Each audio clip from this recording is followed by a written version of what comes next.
Bueno, la clase que corresponde al día de hoy son clases de línea de campo eléctrico y campo eléctrico debido a distribuciones de carga. Ya con eso terminaríamos la segunda unidad del curso electro que viene siendo campos eléctricos, ¿de acuerdo? Para recordar lo que hemos visto en las clases pasadas, que el campo eléctrico pues es una magnitud física vectorial, la cual me da información sobre las partículas cargadas que se encuentran cerca, cerca mío, ¿sí? O sea, cerca a otra carga, porque por medio del campo eléctrico las dos cargas van a interactuar. Entonces, que las cargas eléctricas positivas, las líneas de campo, van hacia afuera y que las líneas de campo eléctrico de una carga negativa van hacia adentro. ¿Listo? Esto es lo que llamamos una fuente de campo eléctrico y las cargas negativas un sumidero de campo eléctrico. También vimos que hay un método físico y hay un método matemático para calcular el campo eléctrico. También vimos que existe una relación entre la carga eléctrica, perdón, entre la fuerza eléctrica y el campo eléctrico. Como les dije en la diapositiva pasada, pues que el campo eléctrico es la información que la partícula dispersó en el espacio para que cuando exista otra carga en ese espacio que tiene la información de la partícula entre en interacción. ¿Qué tipo de interacción? Pues la interacción que es la fuerza eléctrica. También vimos que, pues, por Newton, que cada cuerpo que experimenta una fuerza, pues, va a viajar con una aceleración constante. ¿De acuerdo? Entonces, la fuerza es igual a la masa por la aceleración, la fuerza neta, por segunda ley de Newton. Entonces, si yo quiero tomar la aceleración de la partícula, simplemente despejarla. Una partícula que cargada, que es esto, acelerada por un campo eléctrico, experimenta una fuerza y pues la aceleración está dada por esta expresión. ¿De acuerdo? Y pues también les expliqué cómo harían para calcular la posición, la velocidad, dependiendo del campo eléctrico, ¿cierto? Muy bien. Entonces, hoy vamos a ver lo que son las líneas de campo eléctrico. En sí, pues, eh, ¿cómo sería? ¿Listo? Pues, las líneas de campo eléctrico son líneas imaginarias, ¿de acuerdo? Simplemente es una representación física que utilizamos para observar o para tratar de entender este fenómeno. ¿Listo? Si yo me ubico en un punto de dichas cargas, ¿listo? Fuera de ellas, pues ese punto, el campo eléctrico, me va a representar la dirección de dicho campo. En este caso, pues es una carga positiva y las líneas de campo van a ir hacia afuera. ¿Listo? En cualquier punto que yo me llegue a parar, pues ellas me van a decir la dirección del campo.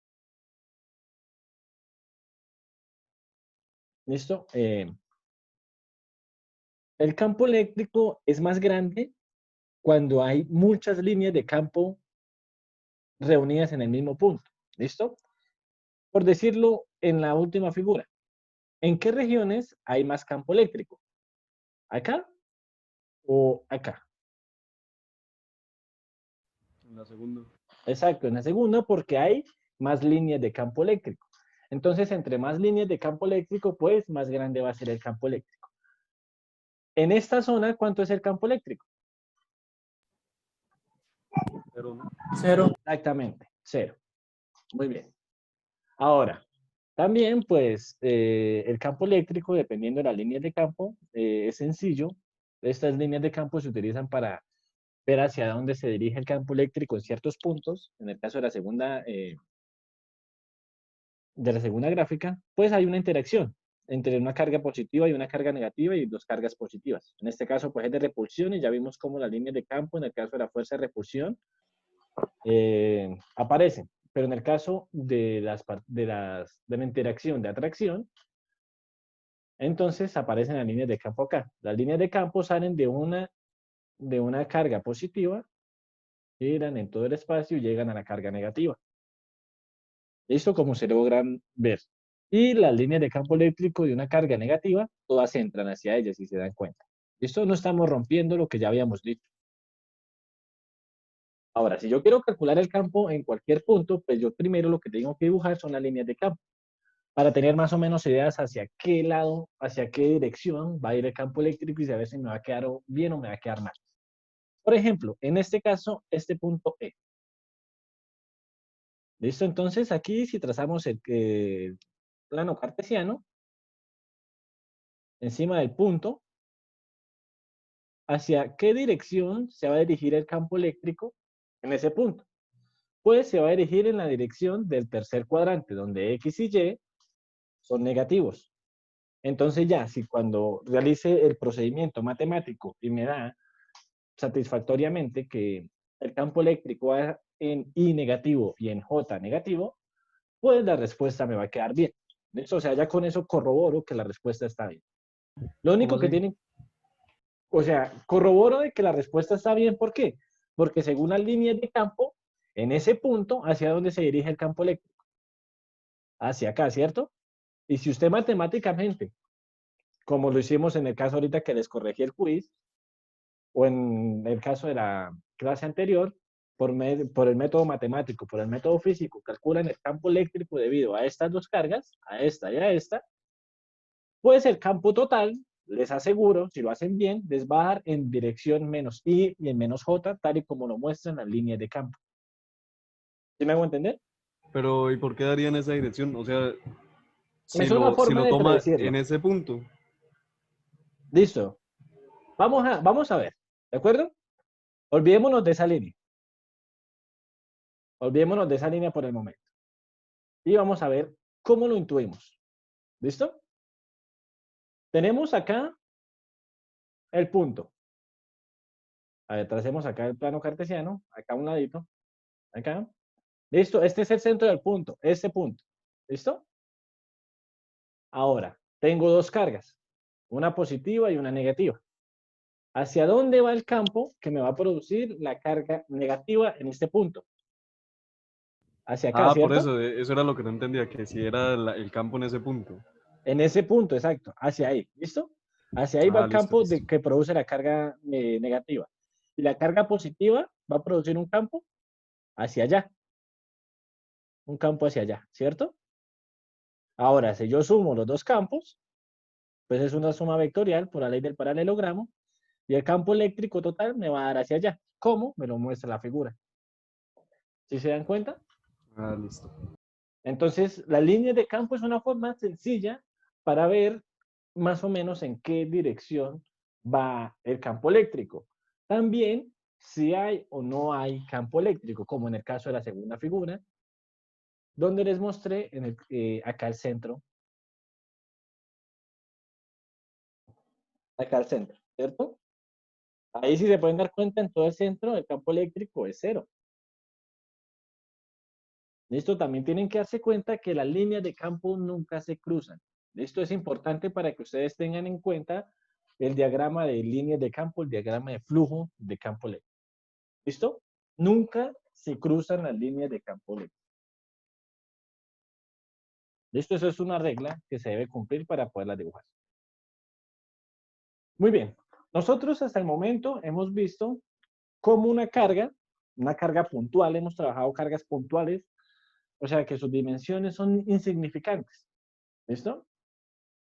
Entonces, como una carga de esas produce un campo eléctrico.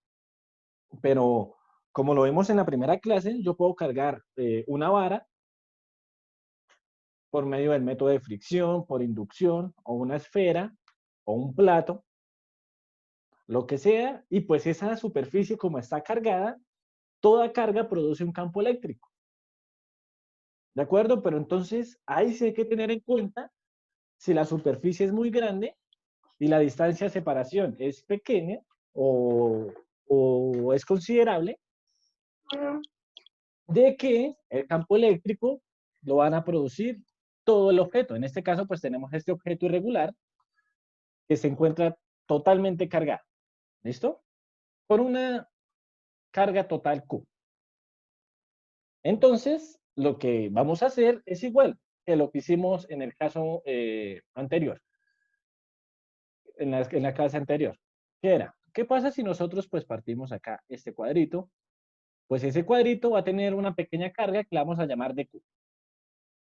¿Listo? Entonces ese cuadrito se encuentra separado a una distancia R. ¿Listo? Este R es diferente a este. Entonces a este vamos a llamar la distancia R2. ¿Listo? Entonces, este pequeño delta de Q que tengo acá me va a producir un campo eléctrico en el punto donde yo lo estoy hallando. En este caso, pues el punto donde yo estoy hallando el campo eléctrico va a estar acá. ¿Listo? Lo mismo, voy a tomar otro pedacito, ya sea de alambre, que es una línea, de superficie, que es un área, o de volumen, que es en el caso de, no sé, una esfera, un cilindro. ¿Listo? Entonces lo que estamos acá tomando son pequeñas partes. A lo último, pues, ¿qué vamos a hacer? ¿Qué aprendimos en la clase pasada? Pues que el campo eléctrico total sobre un punto es igual a la sumatoria de todos los campos eléctricos. ¿Listo? Entonces, si yo parto esta superficie en pedacitos pequeños de carga, pues esos pedacitos pequeños de carga me van a producir pequeños deltas de E, o sea, deltas de campo eléctrico. Dado que cuando yo parta en sí todo el volumen en diferentes campos, ¿cierto? Que calcule diferentes campos en el mismo punto, tanto que ya lo último no encuentro un lugar vacío, pues sumo todos los campos producidos por todos estos cuadritos que yo había partido en el punto y pues voy a obtener el campo eléctrico total. Pero si se dan cuenta, es difícil abarcar todos los cuadritos, todo el volumen. ¿Se me hago entender? O sea, no podemos abarcar todo el volumen. Toca con integrales, ¿no? Exacto, entonces, esta sumatoria de campo eléctrico, estos pedacitos de carga los tenemos que hacer tan pequeños que tienen que tender a cero. O sea, que estamos tomando unos pedacitos infinitesimales. ¿Listo? Entonces, lo que vamos a sacar es el límite cuando la porción de carga, que es delta de Q, tiende a cero. ¿Listo? Entonces, el número de, de cuadritos, o sea, si los hago más pequeños, el número de cuadritos, ¿a cuánto va a tender? Al infinito, ¿no? Exacto, al infinito. Muy bien. Entonces, eso es lo que ustedes ya creo que ya debieron haber visto, que el límite cuando delta de Q, en este caso delta de X, era en cálculo, en este caso es delta de Q, tiende a cero, entonces el número de particiones va a tender a infinito, y esta sumatoria se transforma en una losa integral. ¿Listo? Recuerden que una sumatoria es lo mismo que una integral. ¿Listo? ¿Qué tienen en cuenta en la integral? Pues que ya son partes muy chiquiticas. ¿Listo? Lo mismo cuando ustedes hacían derivadas. Sacaban el límite de tanto y después, cuando ustedes hacían ese límite tan pequeño, ese delta, esa razón de cambio tan pequeña, pues eso ya se convertía en una derivada. En este caso, se va a convertir en una integral.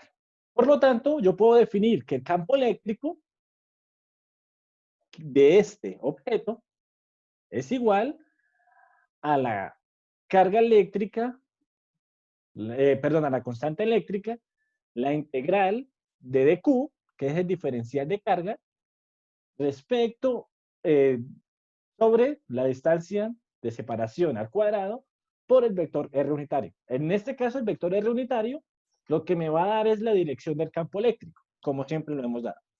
¿Qué cambió a nuestra ecuación original? Pues aquí aparece dq y aparece una integral. ¿De acuerdo? Hasta el momento creo que no hay pérdidas. Muy bien. Entonces, ese dq que nosotros tenemos acá,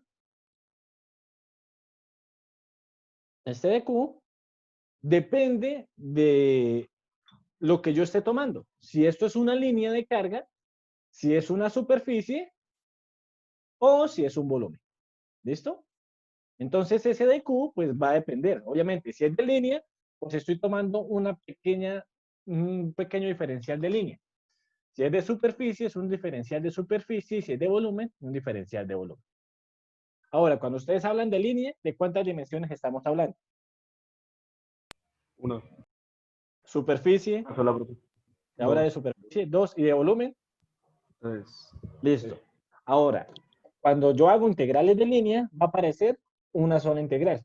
Cuando yo hago campo eléctrico o integrales de superficie, ¿cuántas integrales van a salir? Porque son dos dimensiones, entonces van a ¿Cómo, cómo, salir cómo, dos cómo? ¿Cómo? integrales. Mira, en el caso de las integrales de volumen, perdón, de las integrales de línea, pues vamos a integrar en una sola dimensión, ¿cierto? Por lo tanto, es una sola integral. En el caso de las superficies, tenemos que integrar en dos dimensiones. O sea, que vamos a ver integrales dobles y triples. Y en el caso de volúmenes, son triples integrales. Uy, no. Bienvenidos al curso de electromagnetismo. Muy bien, No, yo lo entonces, expliqué. dependiendo de la superficie, bueno, dependiendo de del objeto o de la materia, en este caso, que tenga carga, pues reciben ciertos nombres. O sea, la carga se puede distribuir de tres maneras distintas. Esto en el caso de que la carga se distribuya en una línea, entonces la carga se va a llamar densidad de carga lineal, ¿listo? Que es la carga distribuida en la longitud o en la línea. Es lo mismo que si yo tomo un pequeño de Q sobre dl, va a medir lambda, ¿listo? Entonces, si yo tengo una línea que me produce una línea de densidad de carga lambda, ¿listo? Esto es densidad de carga. ¿Cómo hago para hallar el de Q? Pues sencillo. Tengo el de Q, paso el de L a multiplicar y quedaría lambda por dl. ¿Para qué hago eso? Para obtener información de este de Q, que era el que yo necesito, que es el que yo necesito. No sé si algunos ya estarán viendo ecuaciones diferenciales, pero resulta y pasa de que eso se puede hacer. ¿Listo? ¿Eso qué? Este truco de magia que les acabo de decir. Partir este diferencial. Eso es una derivada, ¿cierto? La derivada de la carga respecto a la longitud. Pues yo lo que hago es este dividido en este, y este lo voy a pasar acá a multiplicar. ¿Por qué? Porque yo nada más necesito el de Q, no necesito de Q sobre de él. Lo mismo va a pasar con el caso del volumen o de las superficies. Ahora, para el caso de las densidades de carga superficial, las vamos a designar como sigma. Y sigma es la carga distribuida en un área o en una superficie. Y es igual que si yo tomo un pedacito de carga, quiere decir que estoy tomando un pedacito de superficie. Y eso también va a ser igual a sigma. Entonces, si yo quiero de Q, entonces de S o de área pasa a multiplicar. Ahora, en el caso del volumen, se llama ρ y es densidad de carga volumétrica. Es la carga distribuida en un volumen. Y lo mismo, si yo tomo una pequeña fracción de carga, estoy tomando una pequeña fracción del volumen del objeto, ¿cierto? O viceversa, si estoy tomando una pequeña fracción del volumen del cuerpo, estoy tomando una pequeña fracción de la carga. Entonces, estos tres son indispensables para solucionar los ejercicios. Ya depende, pues, de la geometría del problema, qué tipo de, de coordenadas debo manejar. ¿Listo? Entonces, es importante que ustedes tengan esto. Que la densidad de carga lineal es lambda y es igual a la carga distribuida en una línea. La densidad de carga superficial, que es sigma, es la carga distribuida en una superficie y la densidad de carga volumétrica se designa por ρ y es la carga distribuida en un volumen. ¿Listo?